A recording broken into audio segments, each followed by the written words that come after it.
Well, I want to welcome you all here today. I'm Leslie Romer, a member of the congregation's Environmental Action Team. Our focus is on climate change. We have sub-teams taking action in forest policies, solar panel for our congregation, the divestment of investments in fossil fuels and plastics. That's not divestment. Well, it is divestment in plastics too. And we welcome your participation. I'm very happy to introduce our speaker today, Joshua Wright. I met him last year as the guide of a legacy forest walk in the Chehalis River watershed. He poured more useful information on the value and importance of healthy public forests into a 5-minute talk than I thought possible. I recognized him then as a gifted environmental advocate and educator. Since then, I've learned that he was already established as an advocate and educator. He's an award-winning filmmaker, having released Eden's Last Chance in 2023. He's the programs manager with the Legacy Forest Defense Coalition, which is active in Washington State, among other places. In British Columbia, he uses satellite imagery to track the logging of endangered old-growth forests and works with local lead researchers to protect endangered species living in threatened old-growth forests. And in 2020 and 2021, he was part of the Fairy Creek Blockade on Vancouver Island, which was the largest act of civil disobedience in Canadian history. So, Joshua. Thank you, Leslie. Well, today I'm here to talk about legacy forests, and I have a presentation, but if you want to ask any questions, just raise your hand. I'll sort of go through what a legacy forest is, what sort of a situation we're in with these older forests, and what our group is doing to protect them. So I'm the programs director with the Legacy Forest Defense Coalition. We're a 501c3 nonprofit that was established in the beginning of 2023 to focus on these specific subset of forests on state lands. And over the past 4 or so years, there's been a huge movement to protect them. The new Commissioner of Public Lands got elected on a mandate to protect these older forests. So we're seeing a lot of wind in our sails, but the fight is far from over, and the new commissioner is an opportunity to get really holistic change. So we're really working harder than we ever have. In fact, I thought that the commissioner being elected would mean more of a break for me, but it's actually been the opposite because there's more work to do. So I'm going to just go through what a legacy forest is and its definition. And this definition was established by Stephen Kropp, who is a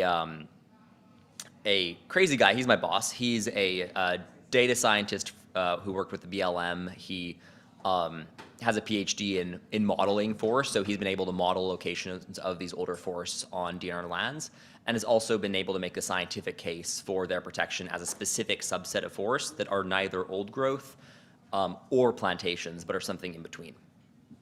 So they're defined as natural forests that retain significant genetic, biological, structural, and or functional legacies of natural and old-growth forests. These forests are species-rich. They have patchiness, so some areas will have dead trees. They'll have gaps in the canopies. They won't be a homogeneous forest where all of the trees are the same age. They'll typically have multi-layer canopies. There'll be dead trees, there'll be fallen trees, and that's what you call structural complexity, and that structural complexity is what many endangered species need for their survival. So that's a lot of deadwood, that's a lot of canopy layers, canopy gaps, species diversity. They often have legacies of historical logging operations. So typically these are forests that were logged in the late 1800s or early 1900s.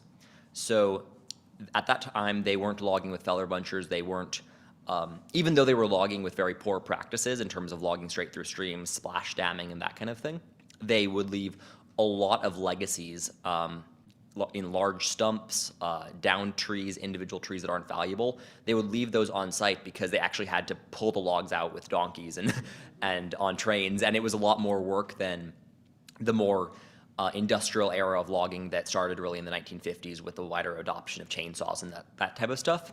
When you're cutting trees down with hands, they have a lot more, you leave a lot more stuff behind, and that translates into better biodiversity. The key thing about legacy forests is that they were allowed to grow back on their own. So these are different than plantation forests. So we often think of, as environmentalists, tree planting as generally a good thing. But from a ecosystem standpoint, tree planting is relatively problematic because you don't actually have natural successional stages where the alders and early successional species will come into a forest and re-inhabit that forest, and you'll get a patchy diversity of multiple tree species and different paces of regeneration throughout the stand. Instead, you'll just get, these days the way they do it is they put in around 300 trees per acre, typically almost entirely Douglas firs around here. Sometimes they'll mix in a few other species, but typically monocultures. And those trees will all grow in an even-aged manner, and they will all crowd each other out, essentially. And in that type of silviculture, you need herbicides and pesticides. So they'll spray those areas with herbicides and pesticides, which will kill off deciduous trees, and it'll kill off a lot of the biodiversity in that forest.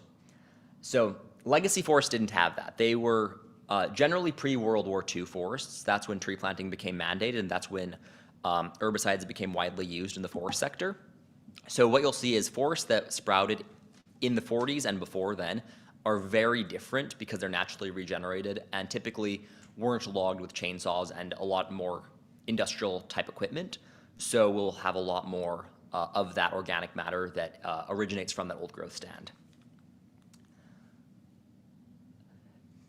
Unlike fires, so post-fire forests are one thing, the legacy forests would never really occur in nature absent human disturbance. So these are forests that are the result of historical logging operations, but regenerated differently than a forest typically would. So a lot of legacy forests are made up of the trees from the under canopy of old growth forests. So when they would log a site, they would leave the smaller trees. So a lot of those small trees that in a fire scenario would have burnt up are actually now the dominant trees in the stand. So they're not individually old growth trees, but a lot of them were living in that original old growth stand.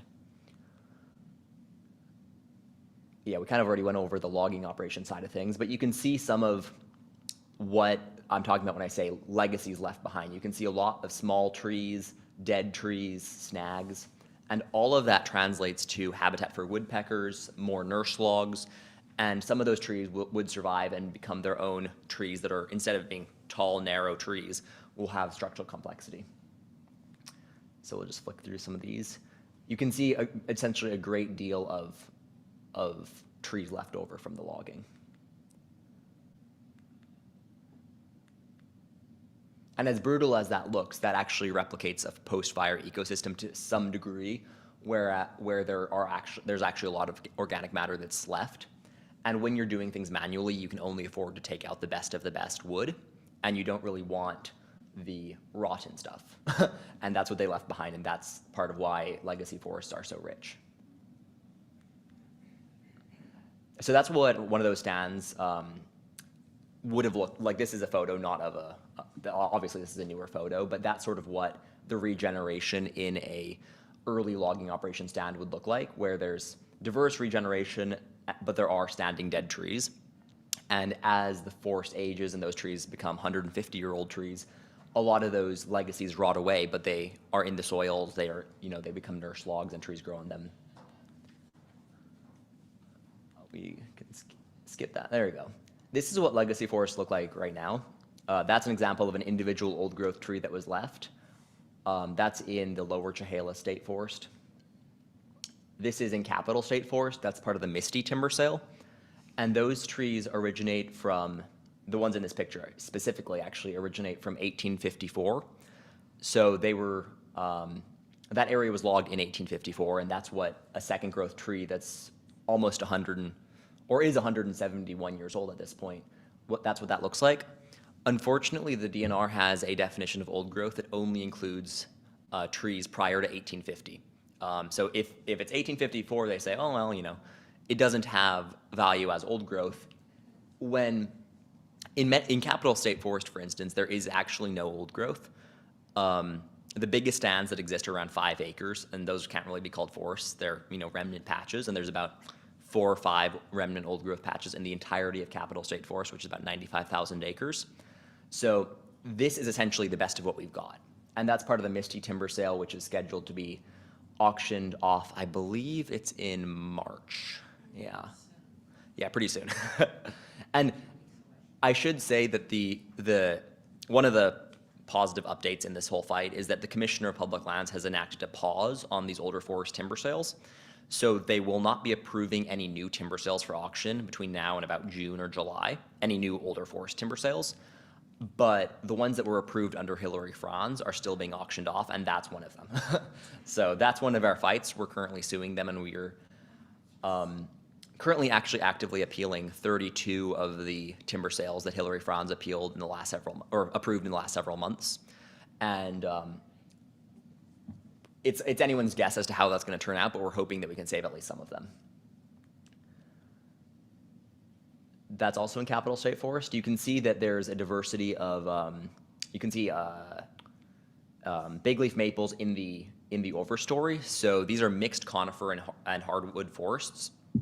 So these broadleaf conifer forests are very different from timber plantations, because in timber plantations, species like big leaf maple are seen as a waste of space where you could have more productive trees.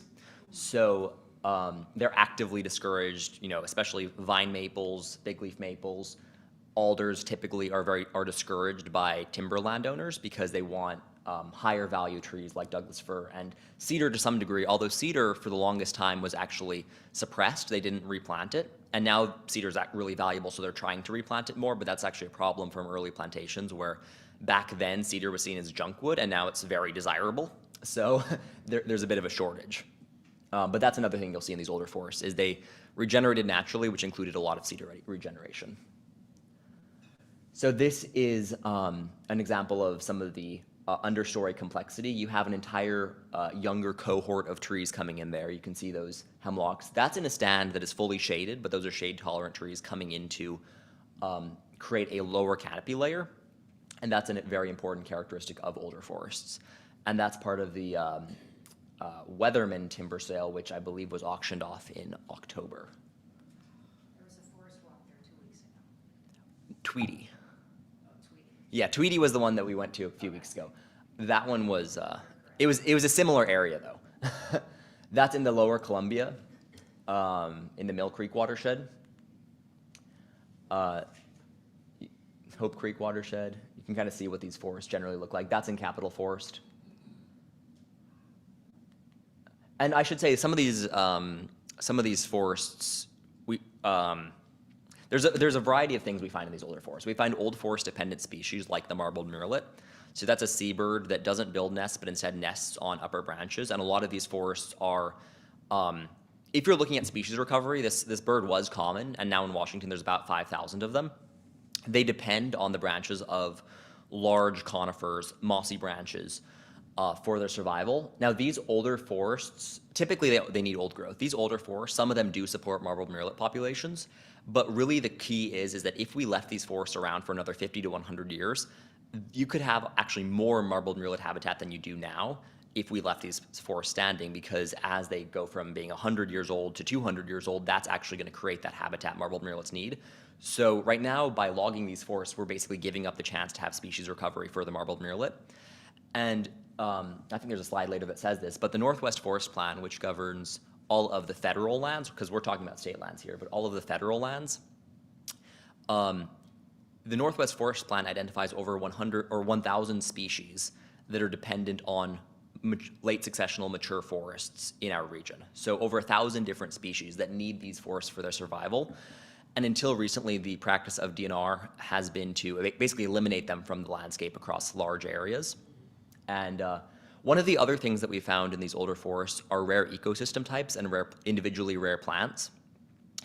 Because they're natural ecosystems, and because these forests predominantly exist in the Puget Lowlands, in the The Olympic rain shadow in the lower, Columbia Basin and in the Chehalis and Willapa Hills, those are all regions with very, very little older forests and very, very little natural ecosystem of any kind.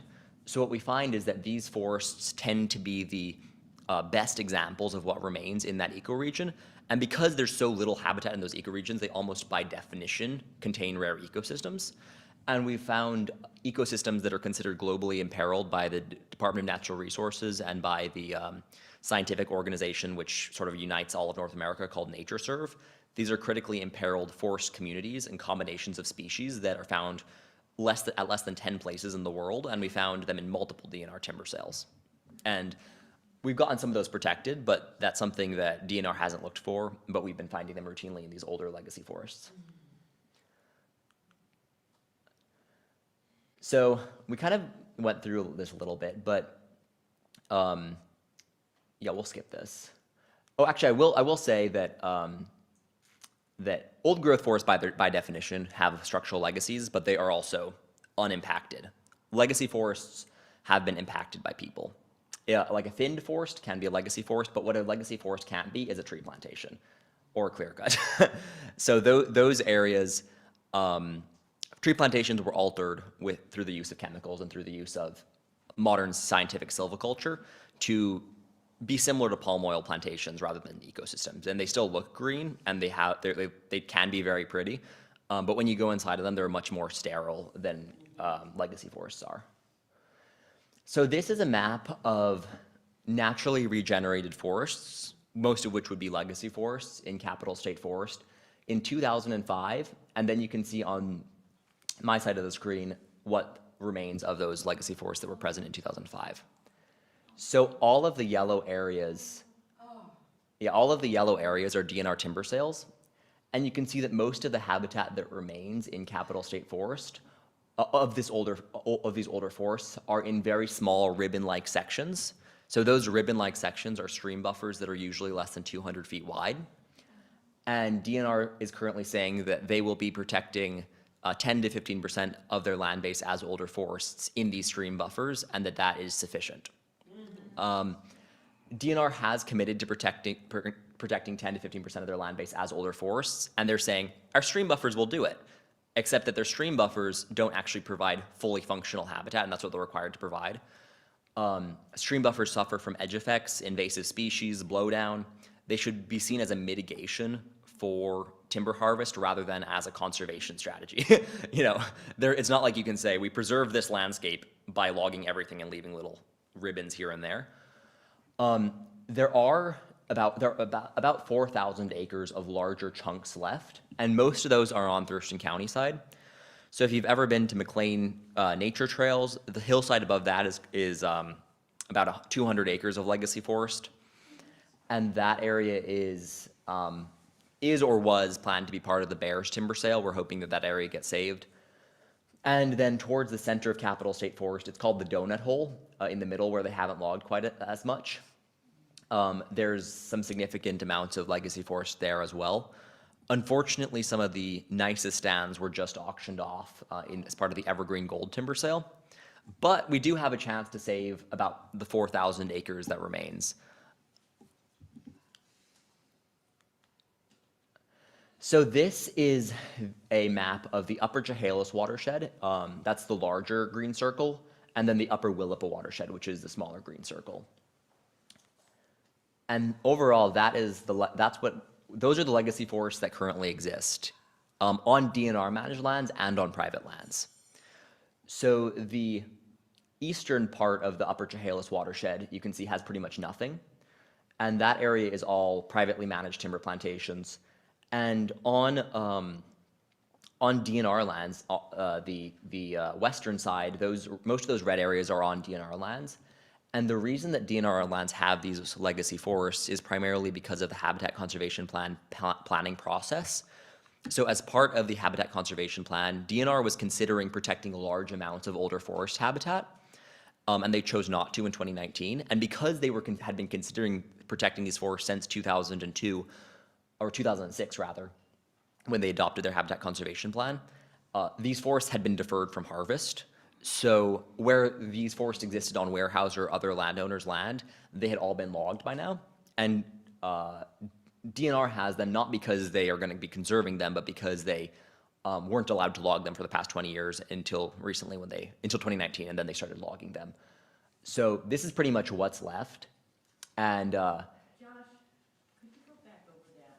What happened in 2019? yeah, so as part of the habitat conservation plan, large landowners need to get habitat conservation plans from the federal government if they manage large amounts of land that affect endangered species. And really what it is that the landowner agrees to do certain mitigations like protecting certain areas, leaving stream buffers, in exchange for not having to worry about accidentally killing an endangered species.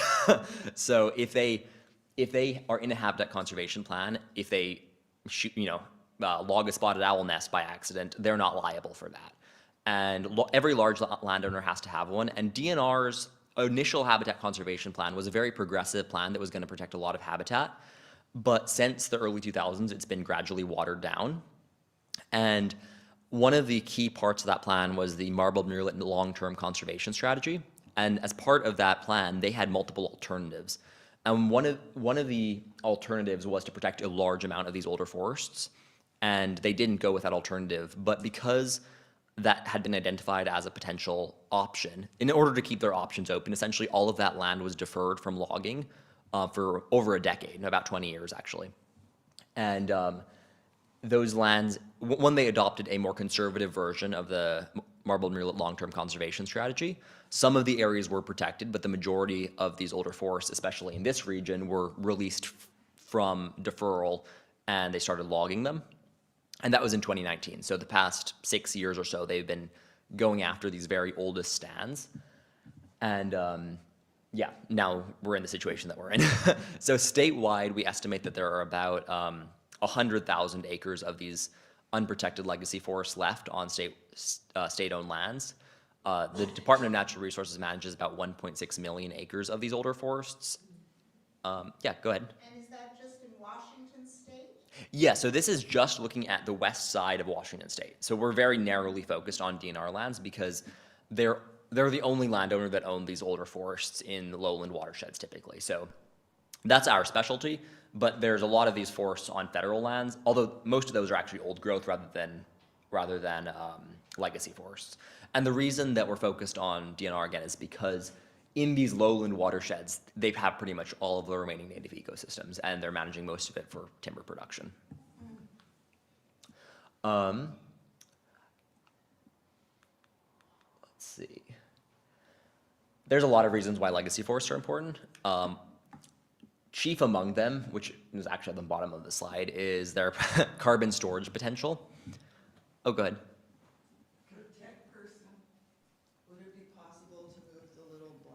Part to the side so we can kind of see what's written at the bottom. Thank you. Yeah, so their value as a carbon sink is enormous.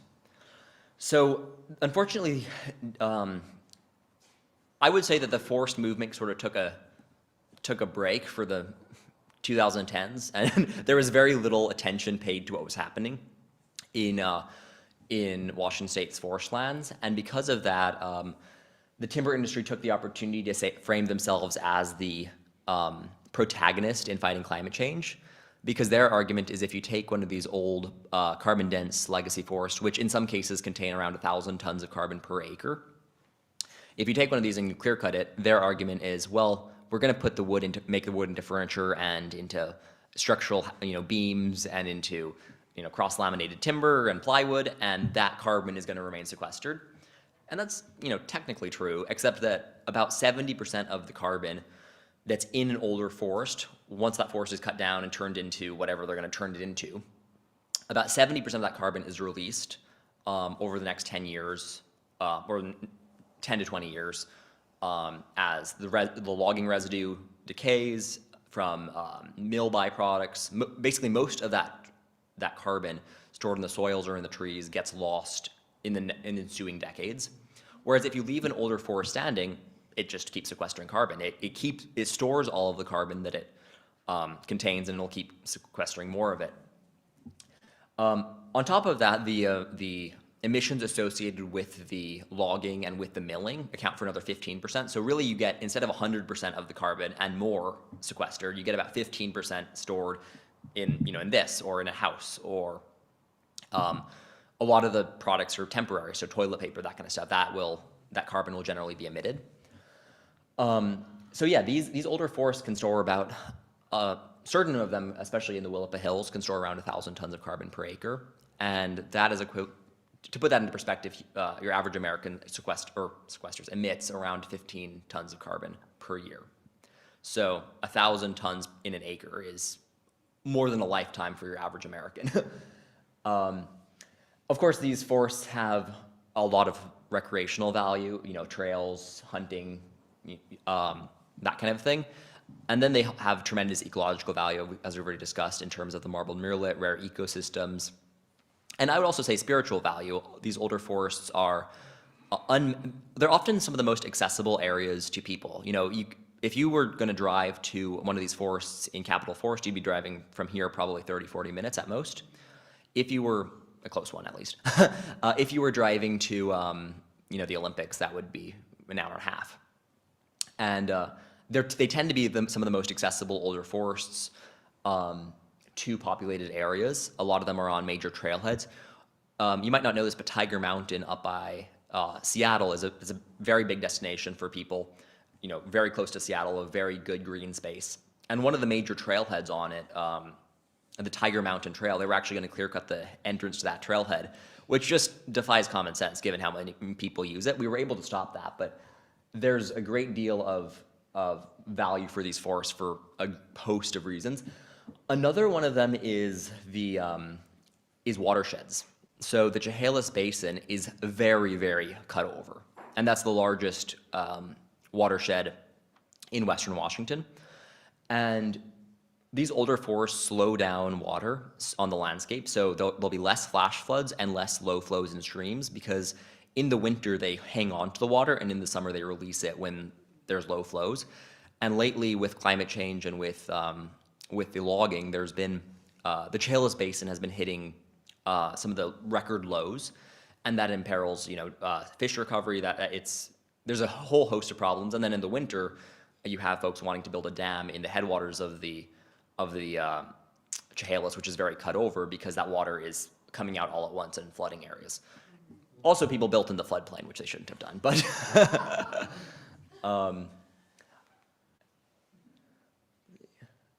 so this gets pretty comprehensive pretty quickly. So if anybody has any questions, I'm happy to take them. And I'm also happy if you want to know more about what we're specifically doing in Thurston County, can talk about that too. Let's see.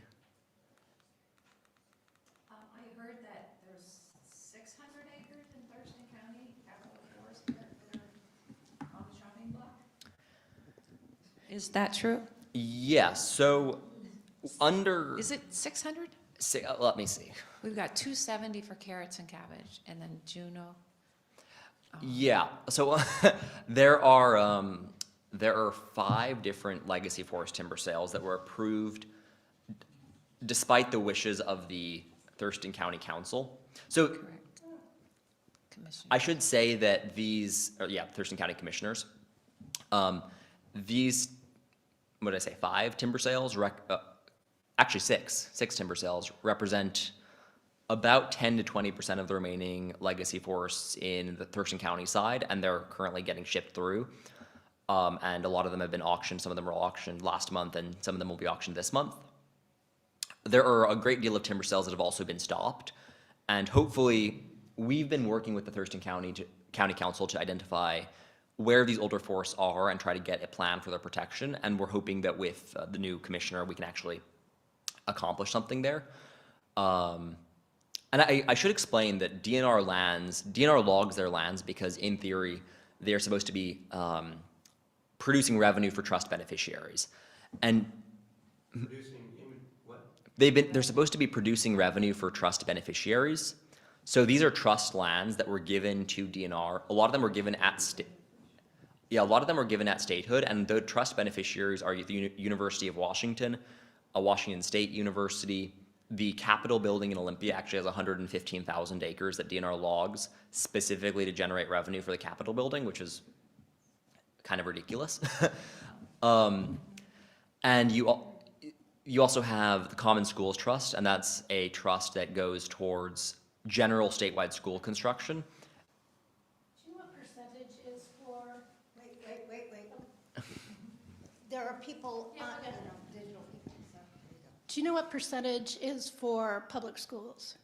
So that's kind of a complicated question because so first of all, 25% to 50% of whatever revenue comes off of these forests goes to DNR for their its trust management fee, essentially.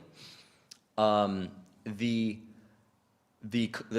trust lands fall into two buckets. There's federally granted trust lands, and those ones are overseen by Chris Wright, the superintendent of public instruction.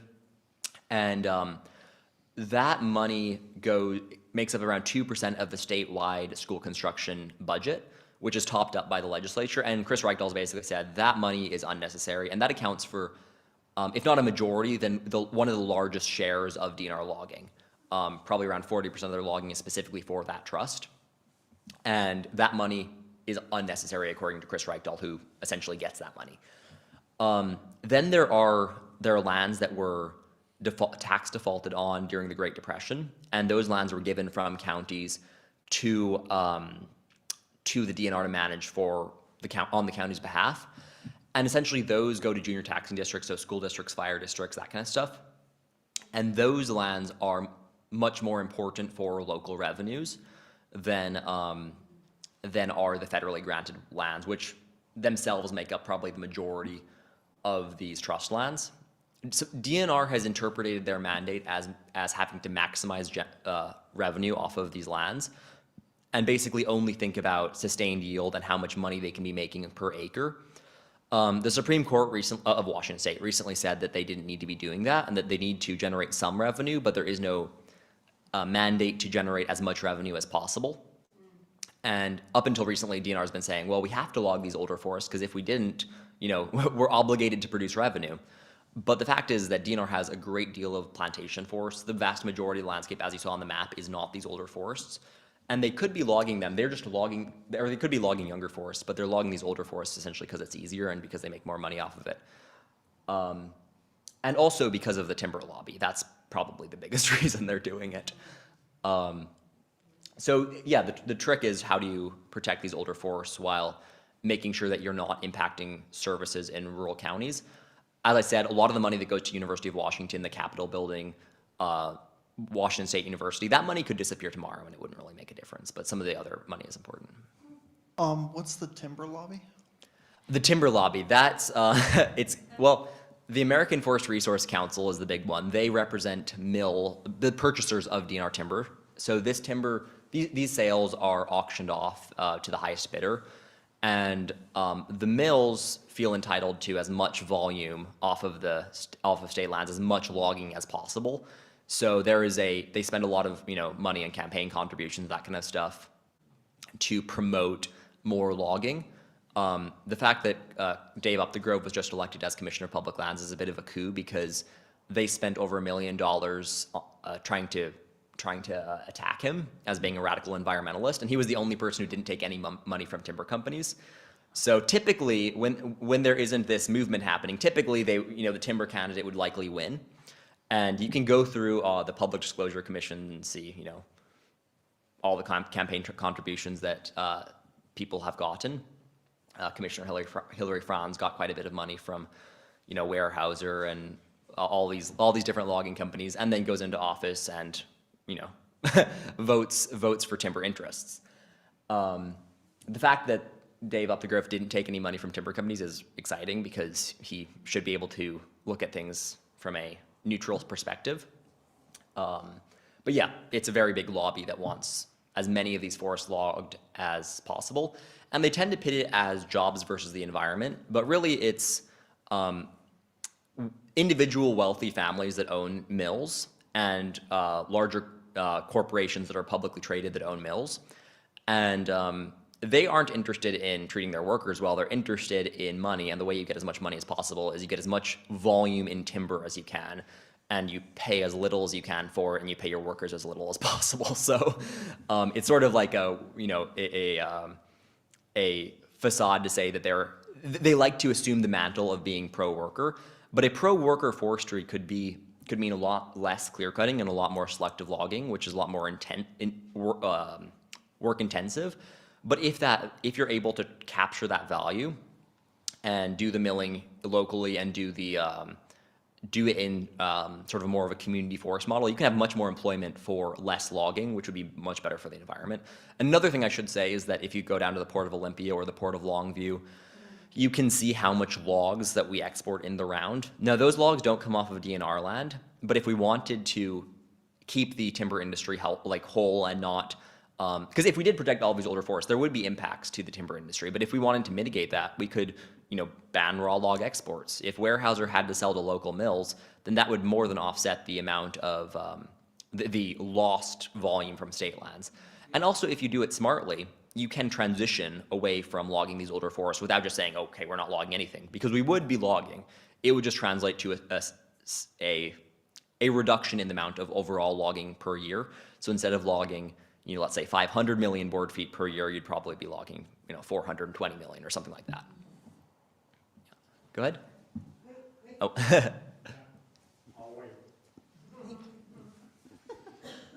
What fraction of the timber that's harvested in the state of Washington is exported out of the state? So that's a tricky question. I believe that around 2.7 billion board feet of timber is harvested annually in Washington state, which is quite a bit. And the private timber investment management organizations, they're called TIMOs. That would be Weyerhaeuser, Campbell Global, BTG Pactual. Those companies, they're really just interested in who's going to pay the most for my logs. And typically putting them on a barge and shipping them to Asia is the most profitable thing to do. So I don't know that I have an exact percentage for you, but I would say that at least a third is exported. That would be my guess. I mean, it could be 2/3, but at least a third. Yeah. Because our cost of timber keeps going up, and they're putting it underwater over in China and places to store it. So when we become treeless, they'll have trees stored for their, but it's nuts that people can't afford construction here when we're exporting our timber over there. And plus, like you say, the carbon benefit of trees is our only clean energy. It's not in electric cars or batteries, because that's causing deforestation worldwide. Mm-hmm. It's tragic that we had such a utopia here that we pretty much destroyed the old growth. Yeah, and that's one of the things is that these timber companies will often say, well, we need to clear cut these forests because we have a housing crisis. Yeah. But they will then say, especially these specialty mills are I mean, if you go into these legacy forests, you saw in some of the pictures, the trees they're cutting down, some of them can be, you know, 3 feet, but a lot of them are 4 feet. Some of them are getting close to 5 feet. And you don't really need that kind of lumber for 2x4s. And typically, the highest, most valuable use of that lumber is either utility poles or it's high value beams for lodges and luxury buildings. And you'll actually have timber representatives from Western Forest Products and some of these, and Murphy Company, some of these ones that really bid on these older forest sales say, well, we need these logs for, you know, lodge beams and luxury home construction. And it's like, just because there's a demand for fancy wood, it does not mean that that demand needs to be met, because that's not going to help the housing crisis if you build a nice, you know, 5,000 square foot house on, you know, Lake Washington with, you know, 150-year-old trees.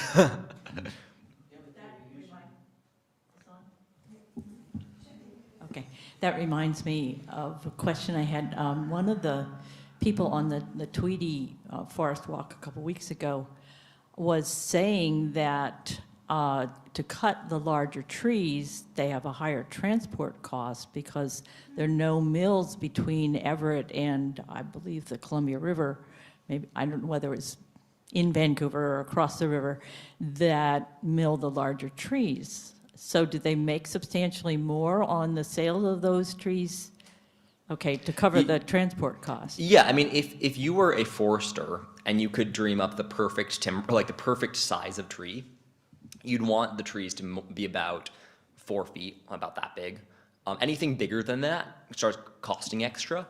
But even with that, there's so much more board feet per acre. So one of the sales called Evergreen Gold, that's one of the sales that was auctioned off the week before last.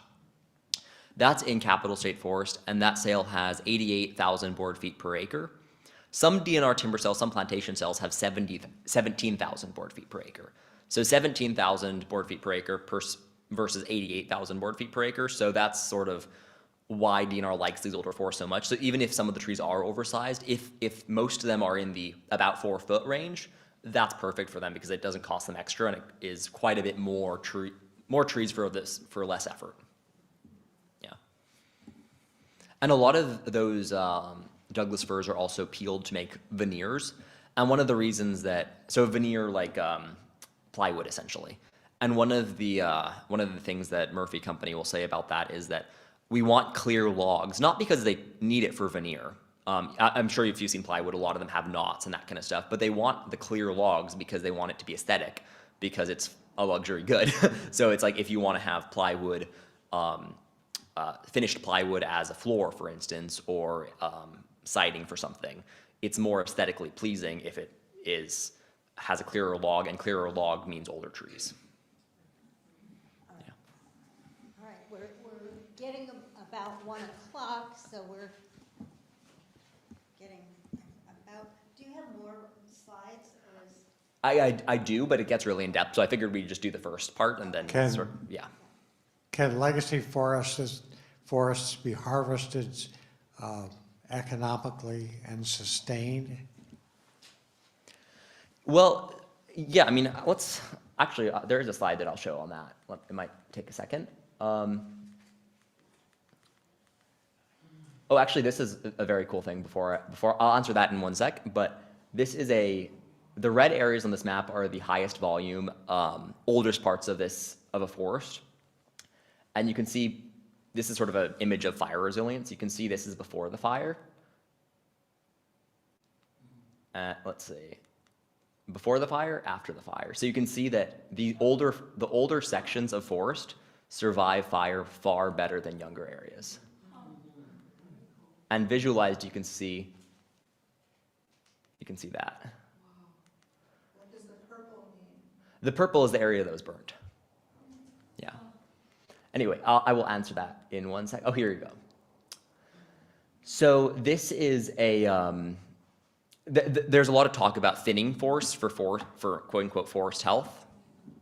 Our position is that with these oldest legacy forests, where very few exist in lowland watersheds, building roads into them essentially damages them. It introduces invasive species, it disrupts the hydrology and exposes them to blowdown and more disease. And you can see the impacts of a thinning sail. Obviously, we'd prefer this to a clear cut, but it's pretty substantial. You can on the far side, you can see the intact forest, and on this side, you can see that same section of forest after a variable density thinning logging operation that DNR did.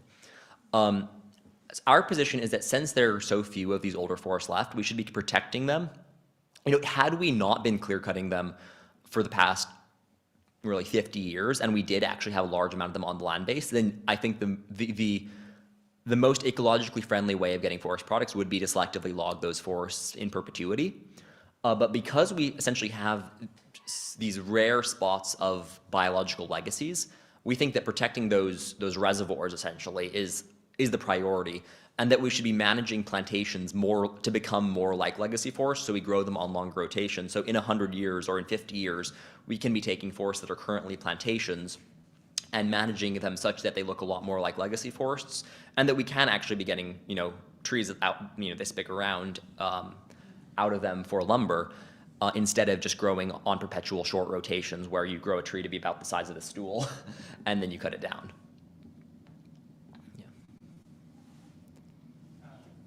So Holly Porter online asks, what's the best way that we can take action to protect legacy forests? That's a great question. So one of the things that you can do is call your county commissioners here. Ty Menser has been one of the most steadfast supporters of the legacy forest movement in Washington State. Actually, I believe he represents this district, West Olympia, and calling your county commissioners and thanking them for taking a position and saying it's a very high priority for you is very impactful, because the counties represent one of the main trust beneficiaries in the junior taxing districts, and saying that the populace would rather have these forests standing than, as a little bit of revenue for a specific fire district, and would rather fund public services not through logging these older forests. That's really important. And then right now, as I said, we're currently litigating 32 different timber sales. So this amounts to over 2,000 acres of these legacy forests that were auctioned off last fall. That includes the Tweedy timber sale and the Jackie Paper timber sale and the Misty timber sale. And some of these forests are the highest priority remaining forests in their own watersheds. So we're litigating two called Shift the Paradigm and Intent. Both of those sales are the two best remaining stands of legacy forest in the entire Willapa Basin. And the Willapa has just 2% of the entire watershed contains structurally complex forests, and just 0.2 contains old growth. And that's a 100,000 acre basin. And we're litigating under basically alleging that DNR has violated its old forest targets by basically saying that we aren't meeting our targets now, so we'll cut down the old forest that we do have, but theoretically over the next 50 years, we're going to meet our targets via stream buffers.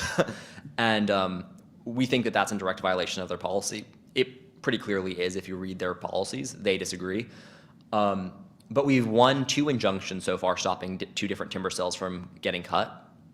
We won an injunction just recently in Pacific County, and we won an injunction in Jefferson County. And we're hoping to reach a settlement agreement with DNR to protect these older forests. So really, funding is what we need. So you can go to our website and donate there. That's a great thing to do to support. Okay, so I have a question, and Keith has a question, but, oh my God, I'm the mic person. So Tumwater, I think Tumwater Schools basically said that they were in favor of the logging. Can you address that? Mm-hmm. Yeah, so one of the things that the American Forest Resource Council does, they're the industry lobbying group, they go around to school districts and basically fearmonger and say, if we don't log that specific forest, you're not going to have revenue. And never mind that there are ways to identify other stands for harvest. You can do things to, we don't want to leave any school district high and dry. And I also should say that this money is treated as windfall. So it's not budgeted for on a year-to-year basis. It's, if DNR logs, then there's something that goes to the school district. And that's new, actually.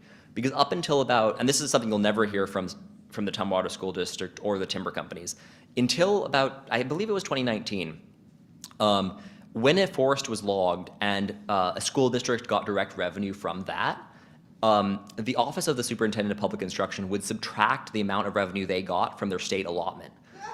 So, so they weren't netting anything. And for the past 5 years or so, they have been netting something, which that's very real, but it's also not true that without this money, school districts go belly up. And yeah, so the fear-mongering from groups like AFRC is a large part of why school districts are speaking up. And it's also, the fact is, if you're an administrator and you're looking at getting $1 million where in your budget, you're not going to say no to that. And that's understandable, but it's also, we also have to weigh other considerations. So if you live in Tumwater, maybe you want to write a letter. Anyways. Do you know of any action in the legislature to change the school funding mechanisms so that it doesn't rely so much on forest? Yeah, so there is, unfortunately, nobody wants to get rid of the trust mandate right now. Nobody wants to what? Nobody wants to get rid of the trust mandate, which says DNR has to log to produce revenue for schools and, Capitol buildings. But there isn't really momentum in that direction, but people are trying to buy out these older forests from the trusts. and that they're using money from the Climate Commitment Act to do that under the Natural Climate Solutions account. So that is something that's happening. And there's also a move to get the money which is currently allocated for statewide school construction and makes up 2% of the budget for OSPI, and take that money and give it to individual school districts, which would mean that individual school districts are actually getting much more money from timber, which could mean that we also log less, potentially. But really the problem is that a few school districts are dependent on this money in certain areas, but that's not most school districts. Those are exceptions, and most of those are rural. Tumwater School District would be one that benefits from this logging more than most. The Olympia School District doesn't benefit very much from logging. The Griffin School District doesn't benefit very much from logging. Most school districts don't, but some do, and those ones are fairly used to it. And even though that funding is, the additionality of that funding is fairly new, but again, especially with a statewide budget crisis, nobody wants to say, oh, we don't want $1 million. Yeah, so, I mean, just to follow up, so Mr. Rakedahl apparently he's voting against these sales. Yeah. But he's not able to get the legislature to make a change? So that's not currently being pursued, I guess. It probably should be. But the main thing that's being pursued is instead of maximizing revenue and logging these older forests, just log younger forests, fund schools that way, log less, ultimately produce a bit less revenue, but the money really makes up a very small percent of statewide budgets, that it's not necessary. So that's sort of more what's being focused on. I think more systemically it would be good to do that, but it hasn't been done yet.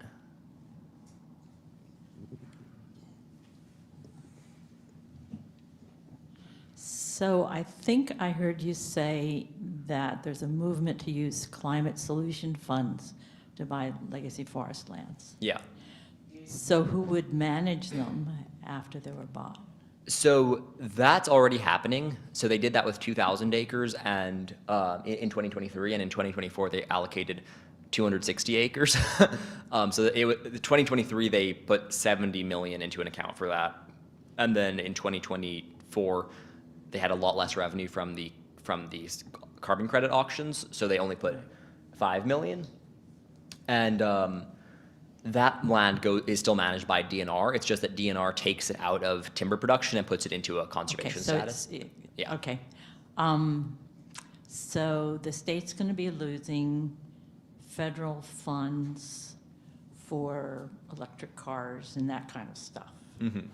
So that's going to be competition for the monies from Climate Solutions. Yeah, So potentially. maybe we need to be talking to our legislators about, or who manages the Climate Solutions money? That would be the legislature, yeah. So Okay. in the proposed fiscal year 2025 budget that they're currently working on, they've allocated 5 million again, which is very little. I believe our organization doesn't directly do lobbying, so we're much more on the litigation and Right. going to every single sale and saying, hey, you missed this. And we find that we save a lot more forests that way. But in terms of longer term solutions, we really want a policy change from the Department of Natural Resources where they acknowledge that they've been implementing their HCP wrong. However, buying areas out certainly helps, especially with school districts who need that money. And right now that's in the legislature. So yeah, contacting your representative and saying you support allocations to protect legacy forests under the Climate Commitment Act is definitely a good use of your time. I think that right now the organizations that are focused on that are currently asking for, I think they're hoping for 35 or 40 million this legislative session, but the current allocation is 5, which would be equivalent to about 250 acres. I will say that for the first time, it looks likely that Thurston County is going to get some land protected in the last allocation. The county commissioners have essentially been leading the fight, but DNR has sort of not liked Thurston County because of that. So when there were 2,000 acres available, they put them in not an acre in Thurston County, even though Thurston County arguably has one of the highest needs and highest demands for that money. But they're now proposing to protect the Fuzzy Top Legacy Forest, which is about 160 acres near the middle of Capitol State Forest, and it was going to be part of the Radagast timber sale. So that's some positive news. I'm noticing it's almost 1:15, so I want to give you a chance to kind of cherry pick your slides and? Oh, no, I'm pretty much done. You got, okay, we Yeah. did all the really important slides? Pretty much, yeah. This is Okay. you can go pretty in depth on this, or you can sort of skim it. Yeah. Okay. More questions?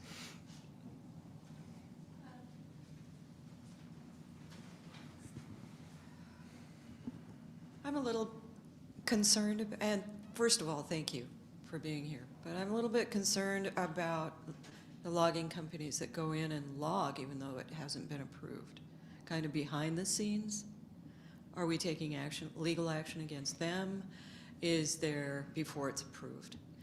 Mm-hmm. Is there, it only takes, what, 100 years to grow back? Or 1,000 for the Yeah. old growth? So DNR is fairly good about preventing illegal logging. They do, what you do have is sometimes, and you really don't know why that people do this, but they'll go in and cut down individual red cedar trees, and a lot of times it's actually for garlands. And they'll leave the trees there, and then DNR will come in and say, "Oh, look, there's logs. We should do a salvage sale." But typically DNR is good about preventing illegal, large scale, at any rate, illegal logging. People poach plenty, but it's good at preventing large scale illegal logging. However, with a lot of the timber sales that we've appealed on, some of the logging companies are trying to go in the back door and log before this case is heard in court. And actually, most of the logging companies will have been nice enough to tell us that they're going to do that before they do it, and basically say, "We're going to start logging next week, file a motion quickly." So we'll be able to get a temporary restraining order. But the one that didn't do that was actually DNR. So in some timber sale contracts, DNR is the one doing the logging themselves.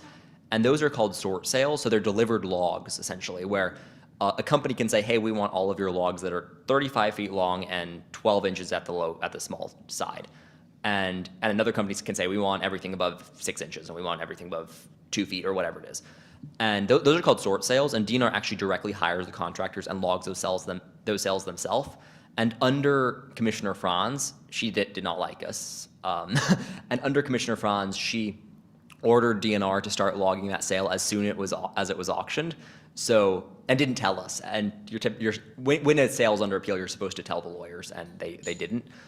So that has been a problem where then they've come back and said, "Well, this case is moot. We already logged the forest." And then the judge is like, "Well, you were asking for me to cancel the sale, and I can't do that now, so there's no point in hearing the case."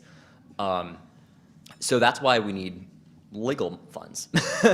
Yeah, so we currently have 4 lawyers juggling stuff. They're all low bono lawyers, but we're still paying them a lot to do all of this.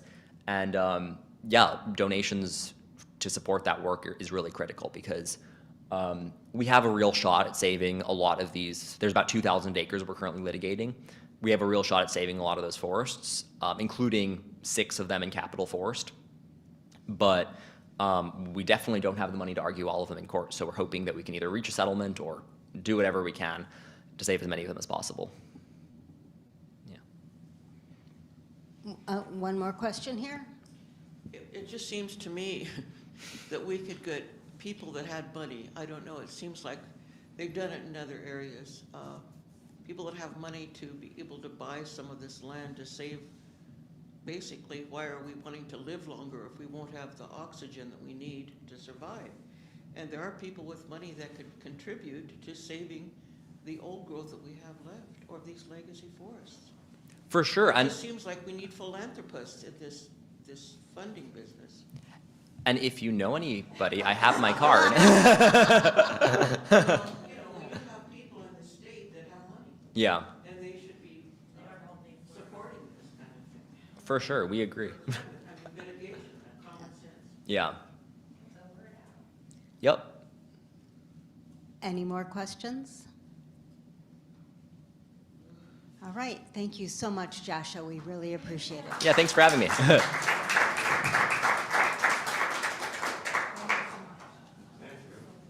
Thanks.